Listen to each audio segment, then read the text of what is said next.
My name is Aaron Pittman, and this is my unbelievable story of an unforgettable encounter. My family used to live on my father's 85-acre ranch.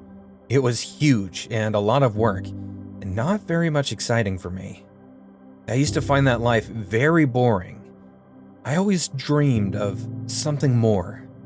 Over the years, even growing up, I had always wanted to leave that place and the hard life it brought us far behind. I actively worked for that to happen. I would plan all the best strategies that could make it possible to get out of there. And one such effort actually worked to the best of my interests too. I got picked up for a full ride scholarship to Colorado State for football. After the news came, I didn't take long to get to work on it.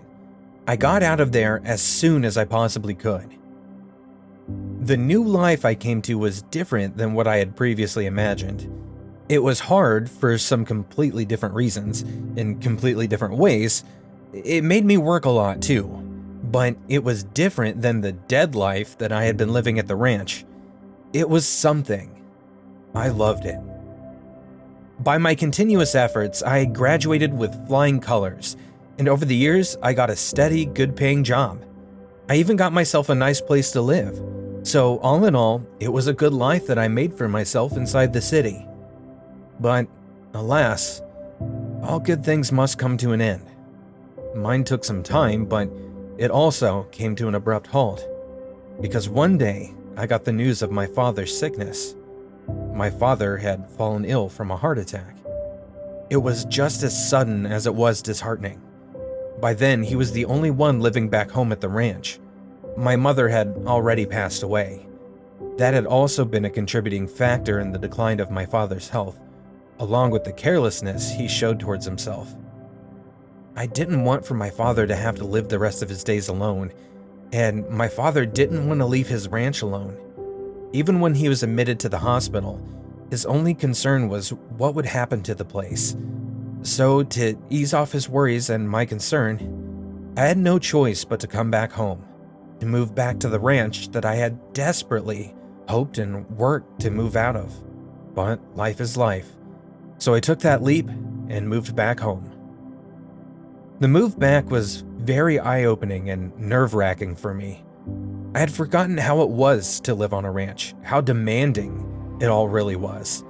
As soon as I moved back, I had to pick up from where my father left off, and it was a lot. After the passing of my mother in a freak car accident 6 years ago, my father had taken over all the responsibilities as well as the business side, something that my mother normally did. And even though he would hire help, most of the youngsters these days did not want to work on a ranch or work hard. So most of them would move on, leaving my father high and dry with loads of work. No wonder he was neglecting his health in favor of this much work. After starting the work, I quickly realized certain things. One, that our crops and chickens were going out every other week. The second, the looming financial crisis. Over the following months, with the regular visits of my father to the doctor, the bills had continued to rack up. We were already $40,000 in the hole with the medical bills, and the back taxes on the property we were paying out had seemingly taken an upward flight too. So, all in all, we were facing an all-time raise in our expenditures, but not much in our earnings. In fact, with the hired help I had on the farm at the moment, I was barely making both ends meet.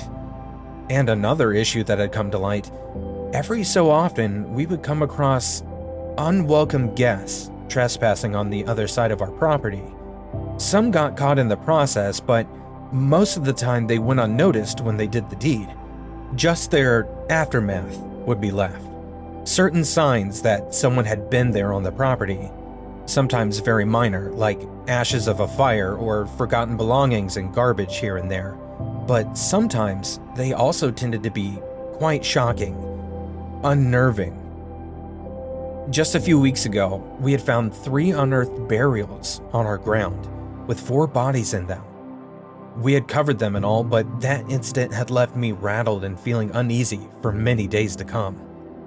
So, to get rid of my unease and to prepare for some other possible future incident, even bigger and more severe in magnitude, I decided to take some precautionary measures. I set up 4 cameras around the area to keep an eye on the surrounding activity, and from what we spotted, it seemed it was local city gangs making drug deals on our property. I was shocked at the revelation, to say the least. I submitted the video to the local sheriff as proof and decided to file an official complaint about the gangs, but that proved to be a useless endeavor, a complete bust. Beyond my belief, I felt as if the sheriff I had come across was even more corrupt than the thugs from the city. He refused to even take my complaints into consideration and just brushed me off. I was told I needed money to get him on my side, money that I lacked at the moment, unfortunately. Money that I desperately needed for myself, too. At this point in time, I felt as if all the doors of life were being closed to me.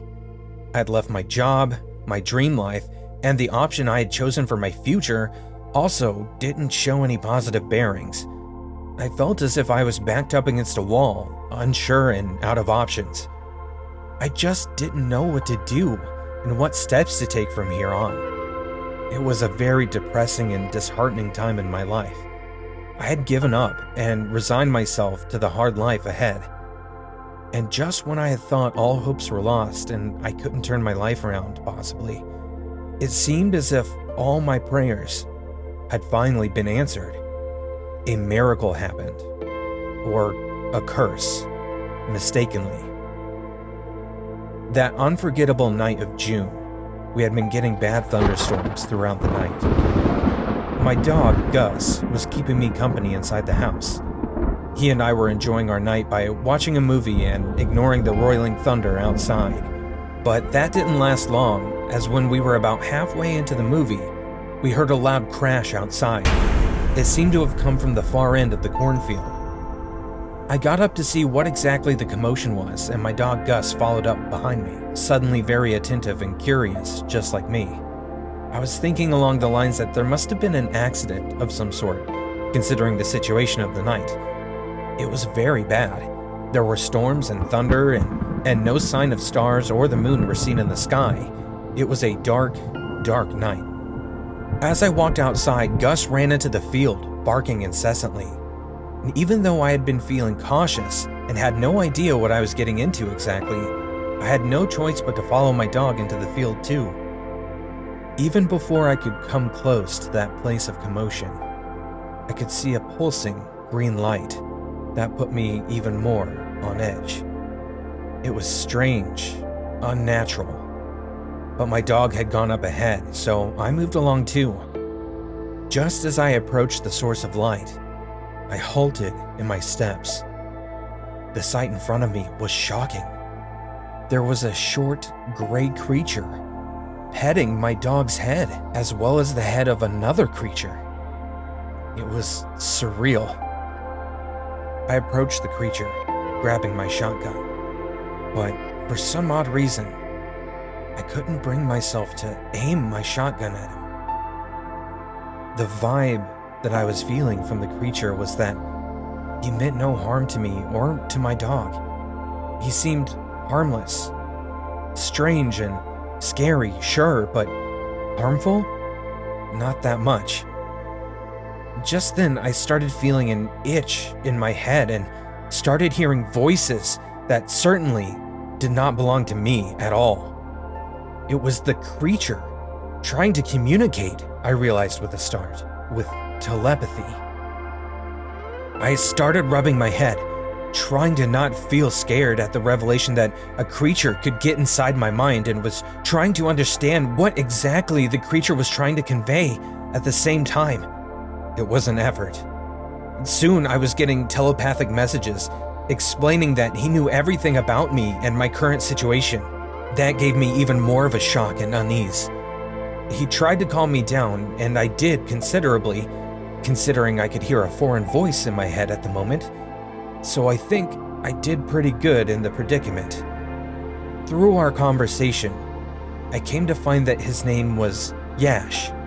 Yash and his crew traveled a great distance to all the planets in the universe in an effort to find a cure for their dying planet. Through various experiments, they had come to the conclusion that the cure was in human blood. They just needed to conduct a few more experiments on humans and their blood to come up with the final dose of the cure, and they needed more blood to make it. I was skeptical of all that, but nodded along, pretending to understand all that jumped in my brain. That was when he said the most ridiculously outrageous thing. He wanted me to deliver the humans for their experiments in making of the cure for their dying race, for the preservation of their planet. I was horrified at the suggestion. To think that the creature wanted me to bring him innocent human beings for their untimely death was a scary thought. And that must have shown in my mind. He must have read it, seen it in my head, so he clarified that I only needed to bring the people that I thought deserved that fate. Unwanted people. People that were essentially a waste of space and air on Earth. I was still hesitant at the offer, even though there were some people that popped up in my head at the information. People that I would not mind bringing to their unfortunate end. So he offered me great rewards if I would do that for him. He promised to cure my ailing father and bring me great wealth, all in return for my help to save his planet and his race. That did seem like a very tempting deal on my part now too. So I agreed. I agreed to bring some living, breathing humans, no matter how despicable, to their UFO, so their blood could be used in saving a dying alien race, resulting in their own death. It didn't seem like a big deal to me at the moment. I was not thinking of the future consequences of this deal. Instead, I was looking at my end of the bargain, money and the health of my father. He handed me a gold-plated medallion on a chain. This was the means of our communication with each other. I would acquire the human beings to provide to the UFO and rub the medallion. That would send the signal to the creatures, and they would reach me, tracking the medallion, and then they would take away the people with them. All in all, it was not that difficult of a job. I agreed and took the medallion, and he walked back into a beaming blue light. The whole thing was over in minutes, leaving no trace behind except a suspiciously clean piece of land. I took my dog and went back into the house. I knew just the ones to take out of my life, the ones that would be perfect for the job. I sat up in front of the cameras, waiting for the thugs to appear. They did not disappoint me. They appeared the very next night. I picked up 2 cars on the other side of the property just as they came for their deals or whatever. I began to make my way through the cornfield towards them, trying not to be noticed. There were 5 men with guns in their hands, exchanging suitcases with each other. They definitely had something valuable in them. I was looking forward to getting my hands on them. I began to rub the medallion, but nothing happened. No sudden lights or UFOs brightened up the sky. I rubbed some more. Still nothing. That gave me pause. Did I just imagine it all? Was it just a prank of some kind? Just as I had started doubting, a beam of blue light pierced the air and started shining down from the sky. The people making the deal were shocked at the sudden interruption. They scrambled away, shouting and screaming, just as a large creature stepped out of the light and grabbed the nearest 2, snapping their necks in a swift single jerk. The rest of the gang opened fire on the creature, but it did nothing. The bullets barely made a dent, just gave it some minor cuts and abrasions. This pissed the creature off even more. In a fit of annoyance, the creature just snatched all of them like rag dolls and disappeared with their bodies into the light. And I just stood there, watching it all happen in front of my eyes. As soon as they were gone, I ran over and grabbed the briefcases and headed my ass back to the house.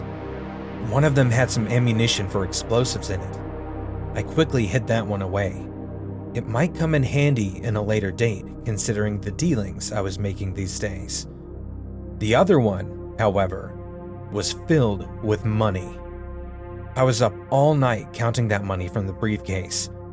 I came up with $480,000, so I recounted it over and over again, and yes, I could not believe it. I was actually rich in just one go. I couldn't wait for what was about to come next. There were more exchanges, some bloodier than others and some calm, and all of those exchanges brought me some amount of money. The creatures paid me in some money separately too, but I got a lot of it from the interrupted deals. I had also gathered a lot of other things from certain briefcases: drugs, guns, explosives, and all kinds of whatnot. But all of them brought money. Lots of money. And soon, I was a multi-millionaire just from some of the deals. On one such trip, the creature also brought along a vial of something that he said was the cure for my father. And it was. After taking that, my father was as healthy as a horse again. So all in all, everything was going good for me. Except just one minor detail. There were no bad guys left in the neighborhood. No one came to make deals on our premises anymore. And I was stuck. I did not want to make an innocent soul go through that, but I was also scared of breaking off my agreement, because I got the feeling that if I did, they would take me instead. What a tough predicament to be in. My neighbor Curtis, who was a Vietnam veteran, lived in close quarters to me. I knew that he knew somewhat about my dealings with the UFOs. He lived there after all, and had working eyes and very keen senses. But I was getting rid of all the gangs in the area that the authorities refused to. So I think that made him turn a blind eye to all the happenings in my cornfield. He had also sensed the difficult situation I might have been in, where there were no more dealings taking place anymore. He approached me and heard my concerns. We both did some brainstorming on what to do next. We decided we wanted to finish off the UFOs and stop the dealings altogether. I had already earned enough money to last me a lifetime after all. It took us some time to finalize all the details of the plan, but we eventually got there. We wanted to finish off the creatures for good, so some things here and there needed some tweaking. During his time in Vietnam, Curtis was trained with explosives, so he was the one who came up with the idea of using the explosives I've accumulated over time to get rid of the UFO. We decided to procure some fresh dead bodies and use them as a decoy exchange. Curtis helped me in rigging one of the bodies with explosives. Our plan was that when the creatures came to retrieve the body next, it would bring the explosives on board with them too. This way, when we detonate the bomb, the whole ship would be wrecked and meet its end. And just a few days later, it was time for our plan to come to fruition. I rubbed the medallion and they returned to get more bodies to take back with them for their experiments. We had already set up our trap for them, and in doing that, Curtis had provided a load of help. He called some of his old hunting buddies for help too. They were there to provide a backup if something was to go wrong, and to also provide an element of surprise so the creatures would not linger for very long and get suspicious. Curtis had already found a hiding spot with his buddies within the tree line when the beam of light first touched the ground that day. They became even more alert as the creature started approaching the bodies. Just as the creature touched the body to give it a scan and check it out, Curtis and his men jumped out of the bushes and started firing at the creature. So surprised with the sudden attack, the creature just snatched up the bodies quickly and hurried to return to the blue beam, making a quick escape. The spaceship hovered over the cornfield as it started pulling up quickly. Smoke was also seen coming from the side of the ship. Just as it was starting to take off, we set off the bombs, detonating them all at once. The ship exploded with a thundering boom, It splintered into pieces, small and huge, falling rapidly like raining fire. We were fascinated with the sight. A large chunk of it still seemed to be struggling to start off on the journey to its destination though, worrying us for a moment. But just as we were contemplating if we should use more explosives to move the process of its destruction along, it gave a few sudden jerks trying to launch again and then came crashing down into the fields below, just laying there, burning in the center of the forest, closing this chapter for us.